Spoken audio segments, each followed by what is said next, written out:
Pada kesempatan kali ini, kita akan membahas sebuah buku berjudul Desa Menjadi Lembaga Sosial Politik. Buku monograf ini diterbitkan oleh CV, Nusantara Press Indonesia, dan membahas perkembangan desa sebagai lembaga sosial, sekaligus lembaga politik yang memiliki peran penting dalam kehidupan masyarakat Indonesia.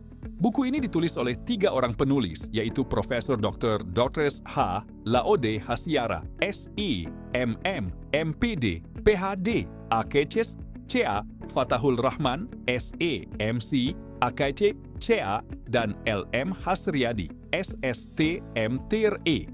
Profesor Dr. H. Laode Hasiara dikenal sebagai akademisi, peneliti, dan penulis yang banyak menghasilkan karya ilmiah di bidang akuntansi, pemerintahan, ekonomi, serta kebijakan publik. Fatahul Rahman merupakan dosen dan peneliti yang memiliki keahlian di bidang akuntansi dan tata kelola pemerintahan. Sementara itu, LM Hasriadi juga aktif sebagai akademisi yang memiliki perhatian terhadap pengembangan ilmu terapan dan tata kelola pemerintahan desa. Kolaborasi ketiga penulis menghasilkan buku yang tidak hanya kaya akan teori, tetapi juga menyajikan pembahasan yang dekat dengan kondisi nyata di Indonesia. Secara umum, buku ini menjelaskan bagaimana desa berkembang dari masa ke masa hingga menjadi bagian penting dalam sistem pemerintahan modern. Pada bagian awal, pembaca diajak memahami konsep dasar desa, sejarah desa sejak masa prasejarah hingga kedudukannya sebagai kesatuan hukum adat. Selanjutnya, buku ini membahas perkembangan desa pada masa Hindu-Buddha dan Islam, termasuk pengaruh kerajaan terhadap struktur pemerintahan desa. Pembahasan kemudian berlanjut pada kondisi desa setelah Indonesia merdeka serta lahirnya Undang-Undang Desa yang memperkuat posisi desa dalam sistem pemerintahan nasional.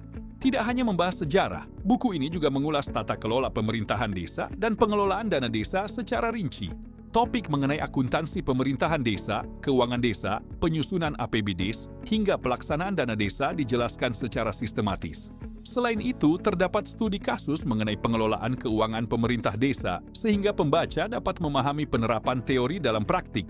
Buku ini juga menjelaskan proses penatausahaan dana desa, mulai dari penerimaan, pengeluaran, pelaporan, hingga pertanggungjawaban. Pada bagian akhir, pembahasan mengenai akuntabilitas memberikan gambaran tentang pentingnya transparansi, kejujuran, dan inovasi dalam pengelolaan pemerintahan desa. Bahasa yang digunakan dalam buku ini cukup jelas dan mudah dipahami meskipun membahas materi yang cukup luas.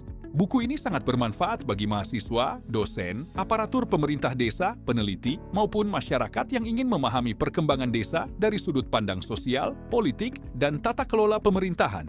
Secara keseluruhan, Desa Menjadi Lembaga Sosial Politik merupakan buku yang layak dijadikan referensi bagi siapa saja yang ingin memahami peran desa dalam pembangunan nasional.